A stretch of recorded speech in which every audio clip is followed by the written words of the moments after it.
are back from lunch, and we have, did you have copies for the public? Yes. Okay, we have a cleaned up copy of our budget, page number 62, that shows the appropriations being moved back to our contingencies for that fund. So, that being said, that is done. Is there any other board comments on this item? Mr. Chairwood? Excuse me, Mr. Chair, will we bring this back at a later date to transfer it into the correct fund? We will bring this back on October 9th, and then we can have a conversation about it, and the public can talk about it, and we can vote on it then, but it will be brought back on Okay. October 9th. Okay?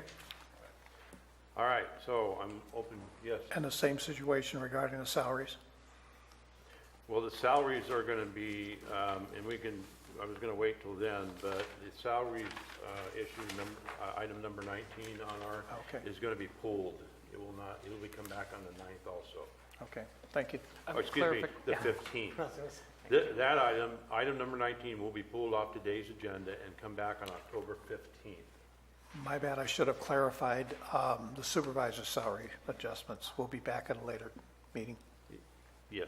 Yes, that'll be considered at the same time with looking at the ordinance that sets supervisor pay. So that those will be heard on the same day. Okay, thank you. Okay.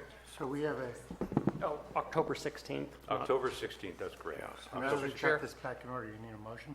Yes, I'm looking for a motion to adopt the budget as it's back in order. Unless we Mr. have Chair, further comment. before the request for motion, I'd like to state that I am extremely concerned about the salary increase that's going to be reviewed, the proposal on the 19th. Is there any way that we could discuss that before we look for a motion? Maybe move that back towards January, February, when the new board is seated, or are we under time restraints that we have to look at that in October? Well, when that comes back to the board on the 16th, we can have that discussion. Okay, so it's my understanding that those monies are contained in our budget that we're going to be talking about today. No. Clarification, any adjustment or increases to supervisor salaries were specifically taken out of today's budget. They are not in there. So the budget assumes the supervisors are paid at the same level that they have been now. Okay, I'm referencing the budget for the 44 elected, Item 19. Okay. item 19. So for item 19, I apologize. On those pieces, the dollar, the appropriation is in there. However, it is irrelevant whether or not the appropriation is in there, as it still requires a board action to change that compensation. If the board were to decide not to make that change at this point, it could be adjusted out if we wanted to and moved it to contingency, or it would fall out at year end for salary savings and then be swept back into the general fund as fund balance. Is there any way we can move that past January so the new board would be able to chime in on that?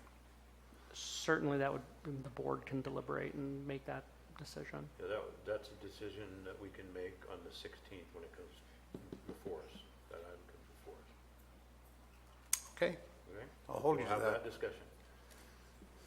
All right. So I'm looking for a motion to accept the budget as amended before us now. Mr. Chair, we've spent, 5 days working on this budget. I think I lost just about every fight I had on it, but I have to respect the process and the majority will of this board, and I cannot, not passing it means we shut down our county government, Yeah. which isn't acceptable. We have an obligation to conduct a government on behalf of the people. Therefore, I make a motion to adopt the resolution approving the fiscal year 2018-19 adopted budget for the county of Calaveras. Do I have a second? Second with a comment.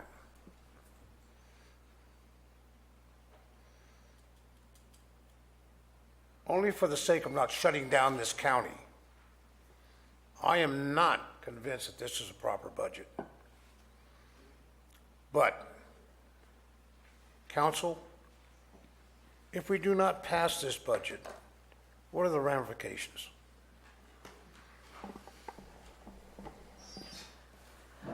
Statutorily, the county has to have an adopted budget balanced and adopted budget no later than October 2nd. If we do not have an adopted budget within the statutory guidelines and requirements, then we will be out of compliance, and essentially the county will not be able to issue any checks. In essence, the county shuts down. Is that employee payrolls? The county cannot issue any check. Payroll checks? I believe so, that would include any check at all. The county would not be able to issue any check at all without an adopted budget. It's similar, for instance, when you hear the federal government having issues with having an adopted budget, the concerns of Washington shutting down, things of that nature. Same thing here. If the board does not adopt a budget by September 2nd, which is next Tuesday, we do not have a budget to move forward with, and there isn't a provision for the auditor to cut any check. October. What did I say? You said September. Oh, I meant October 2nd, next Tuesday. Mr. Chair, can I also make a couple of comments? Sure. I apologize with the disjointed disconnect from having to take the lunch break, because there were public questions that I wanted to at least get to, but I also think it related to this broader discussion. And that's kind of about the discussions on where the county is, financing, et cetera. While it's, as I've said from the time that I got here, the concern is one-time use of funds. What I think is important to note is we have made tremendous progress at trying to wean this county away from that. So when we're talking about the $9.8 million deficit, first of all, deficit for us is not what it basically means is using what would be categorized as one-time funds to fund ongoing costs. So it's important to note a couple things in that. $3.8 million, $3.9 million this year is in contingencies. The way that GASB 54 requires us to categorize all fund balance, we basically need to put a placeholder for every dollar that is in the general fund. Of that, then, $3.9 million is a placeholder of those funds. Ideally, it's not spent. Ideally, that comes down to practices of the board of holding the line, not spending that contingency, which then rolls into next year's fund balance. Additionally, the auditor had gone through and did an evaluation to look at how much of our recurring costs are really one-time, that is to say your capital asset type purchases. And roughly we're looking at about $1.9 million of that being one-time costs that could be easily enough trimmed away. So when you look at how much one-time we are relying on to fund the county government, while we still have work that we need to do, and I think next year we're going to be looking at the same tough questions of, where do we look at, reigning in government. I do think that this budget represents a step in the direction that we need to do, and at the same time allows for a gradual reduction in either services, contracts, or operations, so as to not provide a huge disruption. So I just wanted to add that piece out there that I agree we still have work to do, but I also think we're heading in the direction that we need to head. Okay, my other concern is the layoffs. And I understand the situation as explained by CEO Lutz. reluctantly, as long as we stick to our word and we revisit these issues in October and after January 1st, on that discussion, I would second. Supervisor Mills? Are there any further responses to the public comments? There was a question on PERS, and I would say so, and I think Mr. Sagala didn't come back from lunch, but hopefully he'll watch the video. The PERS question is, yes, the PERS expenses for the board's budget did go up from prior year. Understand that PERS is a factor of the current board and whether or not that particular board member decides to opt into the PERS system or not. That's a factor. The other factor is the increasing actuarial cost that is coming back to us for the unfunded liability. We do see increases in all of the departments in that area. So it's in part a factor of the board and whether or not that board member is participating in PERS, and also of our increasing costs. So you factored in, for instance, in my case, I'm not taking PERS, but there's nothing in the PARS budget for my being in PARS. And I think, and I don't know if Rebecca or Judy might be able to answer this, it did get, the same amount got moved to instead the ER deferred comp line. I think the way that it was being categorized was moved to that budget line, but I was looking over to see if we might have made a methodology change. I did notice that, but I also knew that the dollar amount was the same. I'd have to look. I know it was all calculated to be included, so I'm not sure if it got put in a different line or. Yeah, I can't, this point is I can't find it. And I've opted out of the PERS system, so. But there is basically the same amount, but is instead in the ER deferred comp. So my thinking is, and maybe it was a line that just needs to be an easy adjustment. It's the same dollar amount. It just, that would be within the auditor or myself's purview to just move that to that proper line. Okay. Yeah. Are there any other questions? Those are the interesting things when you're creating a new process with new software. You find little hiccups going along the way. This is possibly one. Yep. Okay. Are there any other questions that the public has asked that we need to address?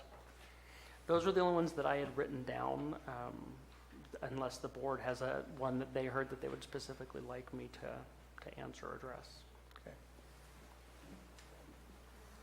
Mr. Chair, we've already had public comment on this particular issue. Is there any opportunity to hear from any staff that's present?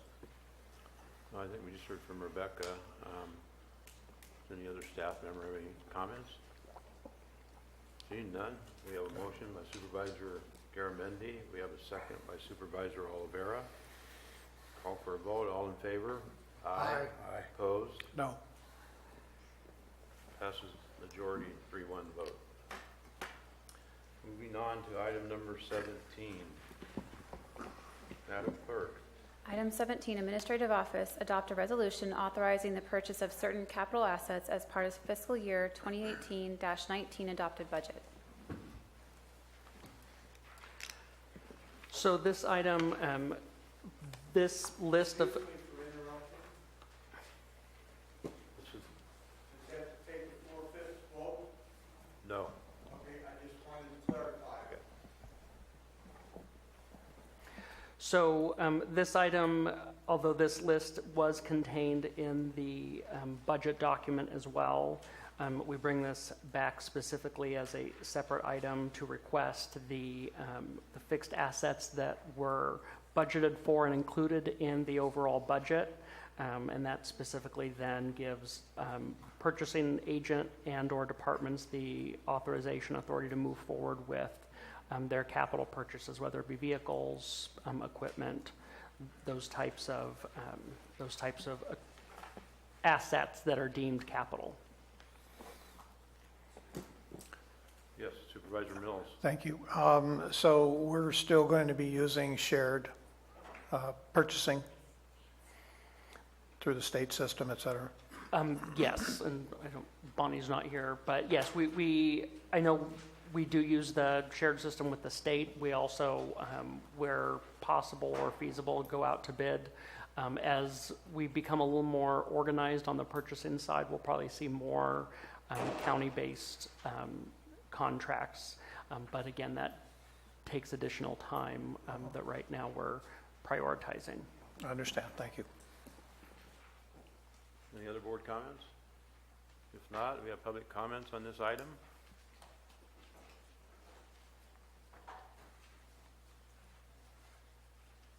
If I may, I was going to use this for number 19, which has been put aside, but I think it's relevant, and that is one of the reasons this county is short on funds is because the assessor's office is 6,000 properties behind. So where's that tax money? Where's the property taxes that help pay the fire department, again, like what I was speaking about, Jeff? And as my understanding, a couple of years ago, Valley Springs, Consolidated Fire, had the same issue. So how much money does that in itself represent to the county that is not being collected? And also I'd like to bring to your attention that when we had the meeting with the assessor earlier this year, and I am the one that asked the question so I can verify that everything I'm saying is true, as can Ms. Sanchez there, and Dana Jorgensen offered to our assessor at no cost staff from the state to come in and help get caught up. And he was promptly, no thank you, we don't need that. So please take that in consideration as you're figuring your budget. Thank you.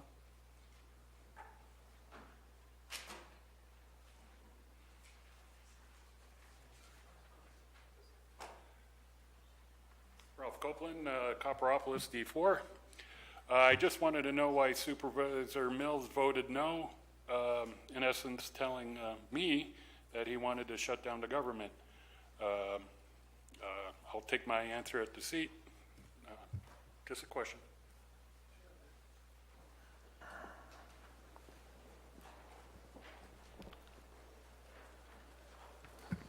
Hello, Board. Trevor Whitkey. I looked over the capital asset requests portion of the budget, and I noticed that there were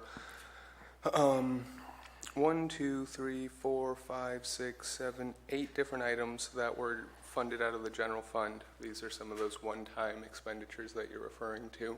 So these are not going to be reoccurring, but my question is, why are we not taking the $605,000 for these 11 or 12 different items and paying for them out of teeter funds?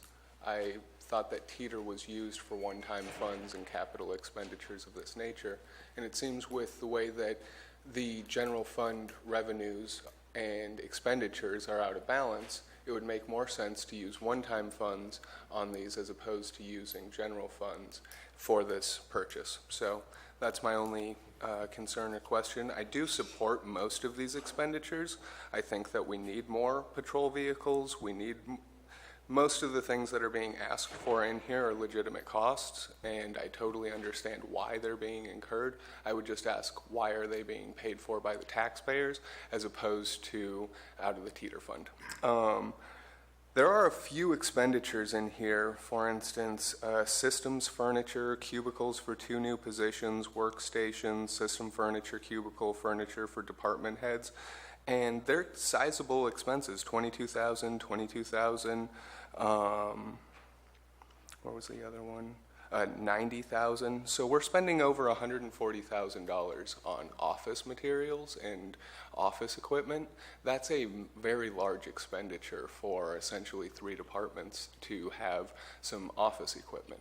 There are ways that you as a board can be trimming some of the fat out of this budget. You can be having this discussion, going through these things line by line, identifying expenditures that don't belong in the general fund, that shouldn't be fronted by the taxpayers, and could be funded through other means. And this is the discussion that we should have been having all day. This is the discussion that you now have an opportunity to have, and I hope that you go into greater detail and request for really a different funding mechanism, because aside from the furniture and the workspace, like, I understand the need for vehicles and updating the fleet. I'm not questioning that, but I am questioning how we're paying for stuff and who actually is covering the expense. Is it the taxpayers who are paying out of general fund tax revenues that we pay into this county?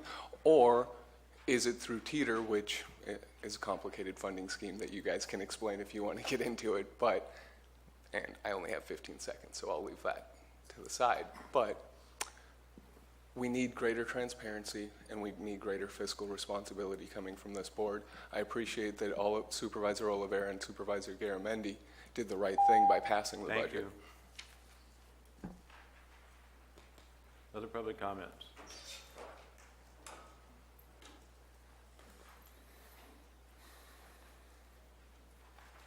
Just a question. This sheet that was down here, is this what you were doing in the last? Okay, it's undated. It doesn't say it's revised. Is this a new document or what is it? Because I can't. He'll answer the questions when we get done with public Okay. comment. And also, I don't think my question was answered either before.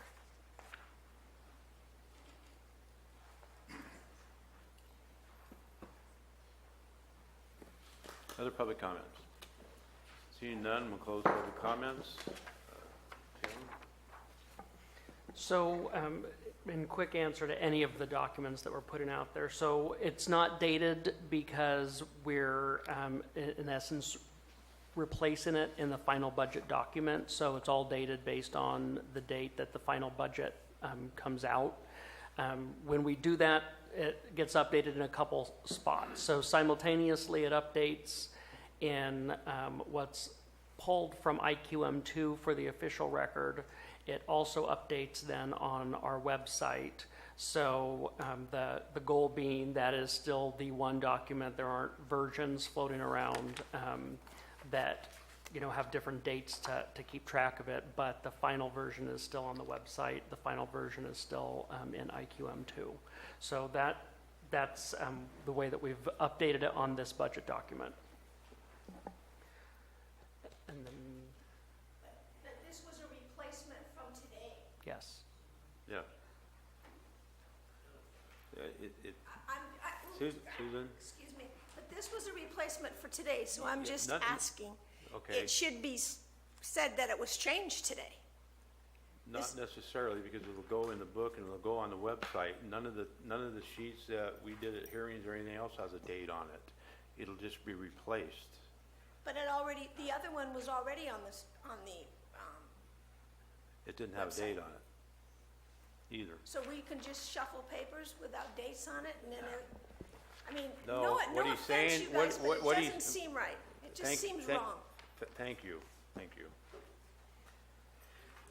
And then on teeter, Mr. Whitkey's correct. Certainly, we can use teeter in exchange for traditional general fund. I would argue that teeter is still taxpayer dollars. It's still gonna, it has a similar effect, and it is a finite pot of money as well. What we try and do traditionally is it's a balancing act on what are things that might be traditional recurring types of things like most of the vehicles.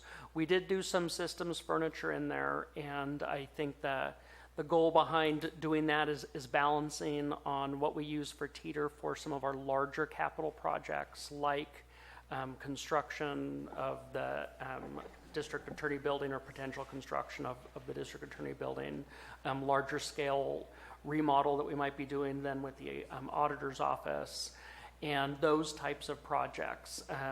While systems furniture unfortunately does have a hefty dollar tag, it also has a pretty long useful life, and particularly trying to do systems furniture the way that we are so that if a piece breaks or we need to expand, it matches, works together, so we can do it in segments. So there is a somewhat arbitrary decision on do you use teeter, do you use general fund, but the rationale is trying to preserve the teeter project for the larger scale capital projects. Okay. Supervisor Mills. And to that point, the furniture that's being purchased, I'm sure is, ergonomics is in consideration, so there will be a potential reduction in workman's comp claims from having poorly designed furniture that they're working in. So this may have an ultimate benefit that we don't even realize on the upfront purchase. Okay, that being said, any other board comments, questions? Not, I'll look for a motion. So moved. Motion by Supervisor Mills, do I have a second? Second. Second by Supervisor Garamendi. Call for a vote, all in favor? Aye. Opposed? Passes 4-0-1. At this time, we will recess as the Board of Supervisors, and we will reconvene as the Air Pollution Control District Board. Madam Clerk, item number 1 on this agenda. Item number 1, Administrative Office, adopt a resolution approving the fiscal year 2018-19 adopted budget for the Air Pollution Control District. We have Brad here. We have- No, I think we can proceed without Brad here for this piece. So this is one of those special districts that the board also sits as. In this case, now sitting as the Air Pollution Control District. Because it is a special district and we need to then also approve budget and appropriations for that specific district. This would include fiscal year 2018-19 adopted budget for Air Pollution Control District, which is fund number 2190, in the total amount of $600,296. And that is outlined in the budget documents as well.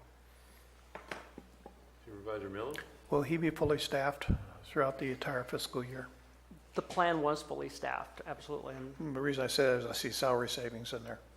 I think there was a separate a portion of a position that they were not filling, but I unfortunately Brad's not here to answer that question on his staffing.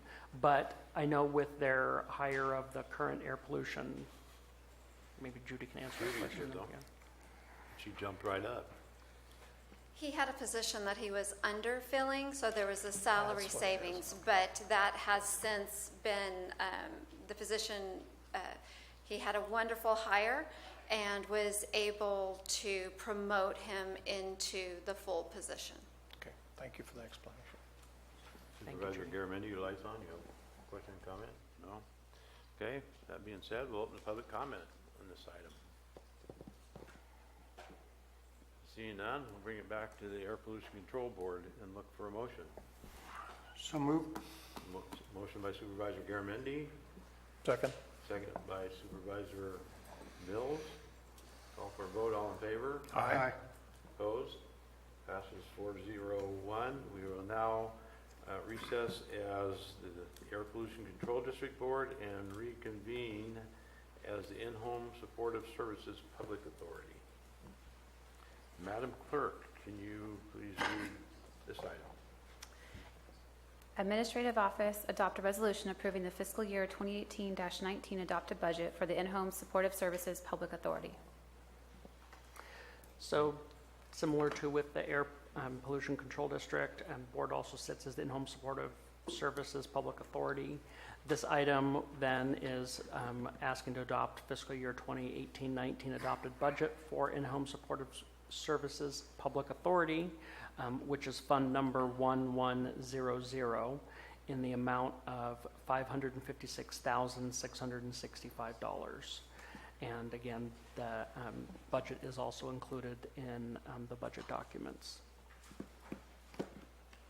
Board questions, comments? Seeing none, we'll open to public comment.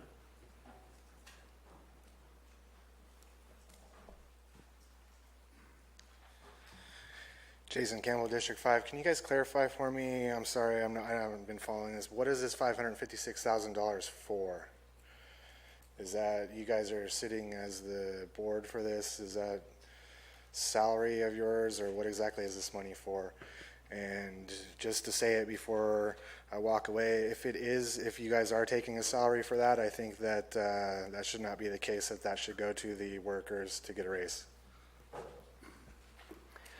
So this program, which is laid out in Welfare and Institutions Code, does not include any Board of Supervisor salaries. This includes strictly staff for the in-home supportive services public authority. The public authority's function by statute is to serve as the employer of record for providers in the in-home supportive services program.